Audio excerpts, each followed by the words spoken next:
Bueno, nosotros estamos desde febrero, el 20 de febrero iniciamos el proceso de recuperación acá.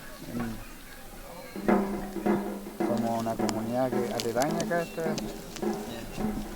propiedad, pues, y aquí comenzamos a trabajar para poder recuperar un poco lo que es eh, la economía.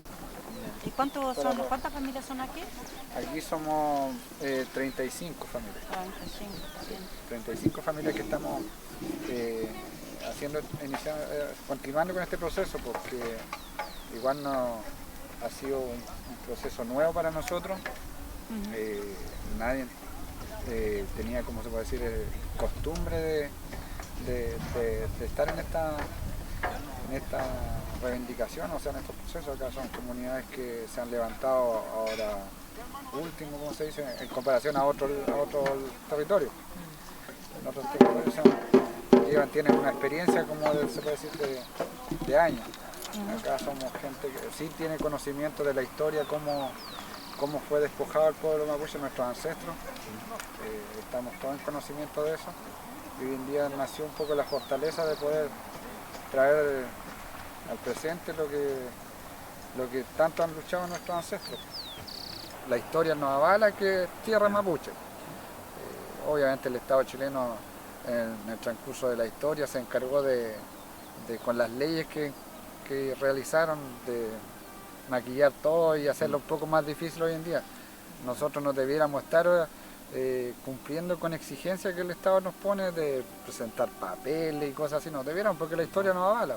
Pero lamentablemente uno, para ser un poquito más abierto al diálogo, como se dice, hay que tratar de cumplir con los protocolos que no sé. Pero hoy en día yo creo que la postura ya del mapuche, de uno mismo, como se siente, ya no está en esa, se está perdiendo un poquito, porque de parte del Estado no hay una negativa al diálogo, pues. O sea, al contrario, creo que manda más represión. Obviamente, como para uno igual es incómodo, creo que esa es una forma de hostigamiento que usan ellos para poder reprimir a las comunidades que están en este proceso. Pero no vamos tampoco a hacerle la pelea, si tampoco es la pelea con ellos, es con el Estado. El Estado es el que tiene que acá, y los gobiernos de turno que van pasando, ellos tienen que encargarse de dar solución a esta problemática que acarrea de años. No es un tema no menor, o sea, por algo somos un pueblo, creo que nos destacamos de los demás pueblos originarios que hay a través del mundo. Creo que hemos dado una batalla que han abarcado siglos, se puede decir. Entonces, en base a eso, vamos a continuar firmes nomás, pues, o sea, a la lucha.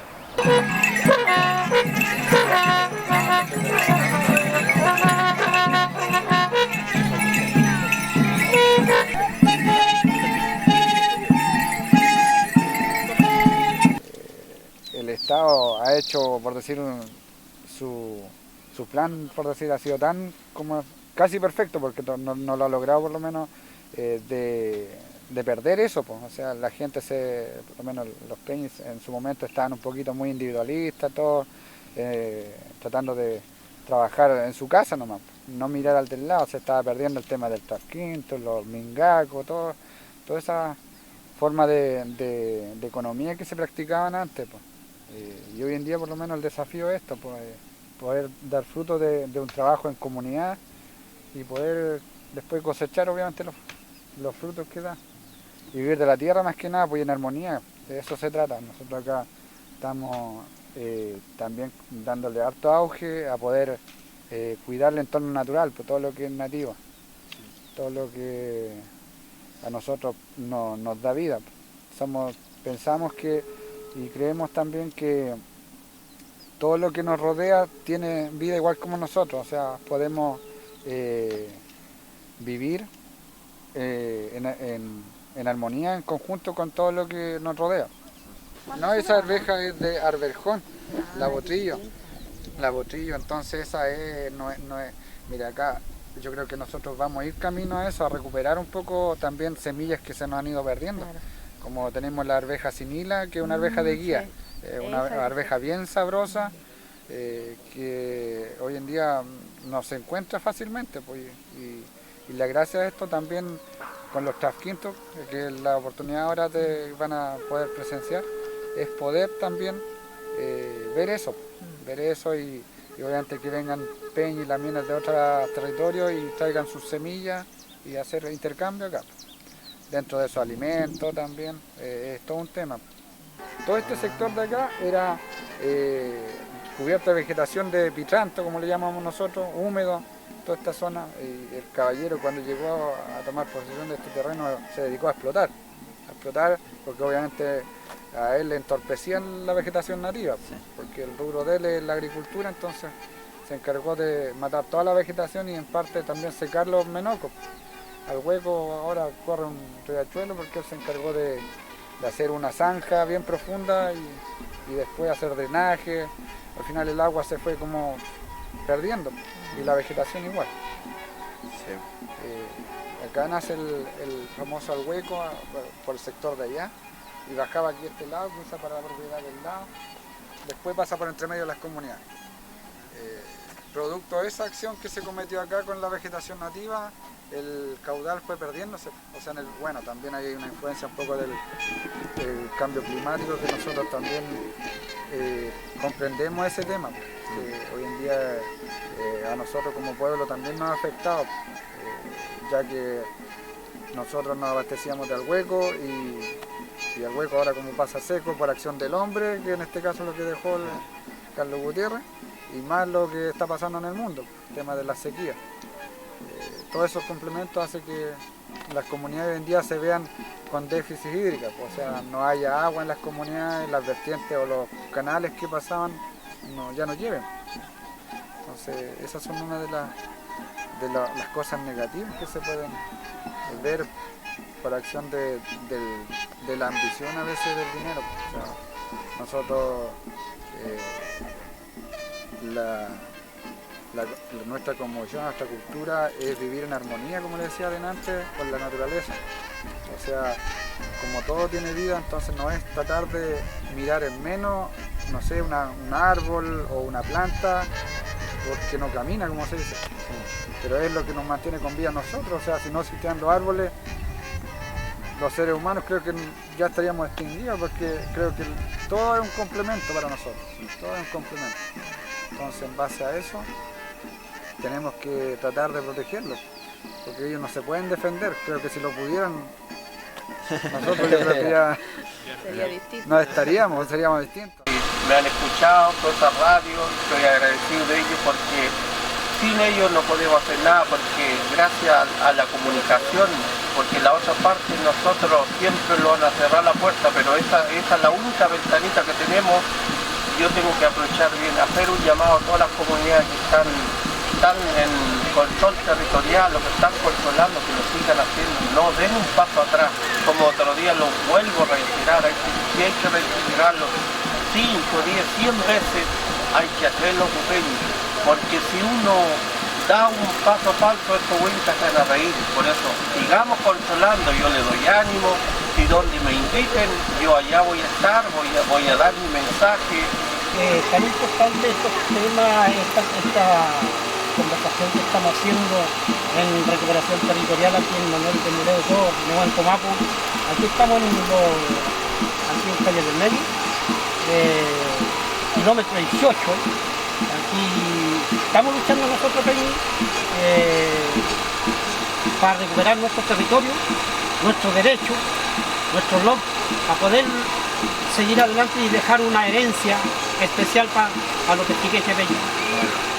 Así que yo le puedo decir que estamos aquí en este territorio del blog Nuevo Comapo, así que necesito el apoyo de todos los peñiloncos, necesito de los huelchenes, de los huaycafes. La lucha es con el latifundista peñi, no es entre los peñi y nosotros. No tenemos que tener complicaciones entre nosotros mismos peñi, tenemos que seguir luchando, apoyando uno con otro. Es la fuerza de todo peñi. Necesito que ustedes, los peñiloncos, que nos apoyen. Están en la Chichón, aún está en el limito ahí, están en la Chichón, que está la Chichón peñi. Pedimos llegó que le tani comedo igual, tani mental tani kimun, mapuche kimun, kuyu kita che, reno bisa dungu ke bui, chica che, amuli ke bui ta tu bache dungu, welu nyamita tu bache dungu, au nyega bui ta win kame u peñi, pemuta nyamita tu bache dungu, llegó que ta na u nyega bui ta win kafe, kuyu kita tani polil, pemuta nyamita bache dungu peñi, welu al tempo peñi. Utapra itu tokon peñi, tu bachi los meos, tu bachi igual mapo meo, le tar guaya meo, rimuta, me buen toy peñi, marichu guapeñi.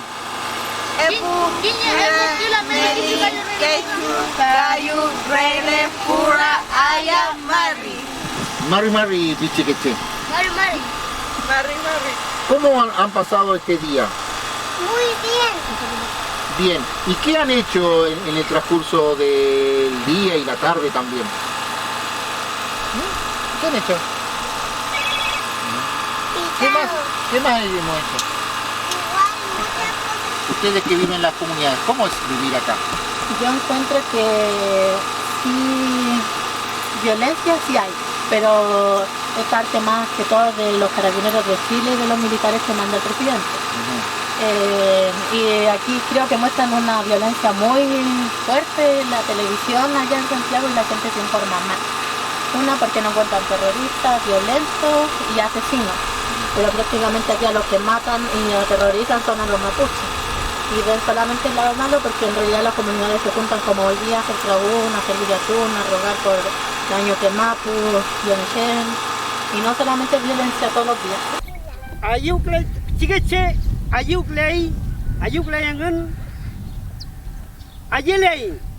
Nos organizamos junto a todos los niños, más los niños que vinieron de visita por el Trasquintu, para hacer este cartel, haciendo una protesta pacífica, haciendo un llamado a que los niños queremos felicidad, tranquilidad y libertad. Esto lo hacemos porque está aquí la militarización del Gualmapu y a través de años ha vivido la violencia hacia los derechos de los niños mapuches. Gente que los niños igual les afecta esto de la pandemia, de los militares que andan con tanques, que andan disparando, andan armados y a los niños les puede afectar. Entonces hicimos esto para que vean que necesitamos paz, para que jueguen los niños, jueguen en libertad, estén felices y no se andan ocultando cada vez que pase un tanque. ¡Ya! ¡Ya!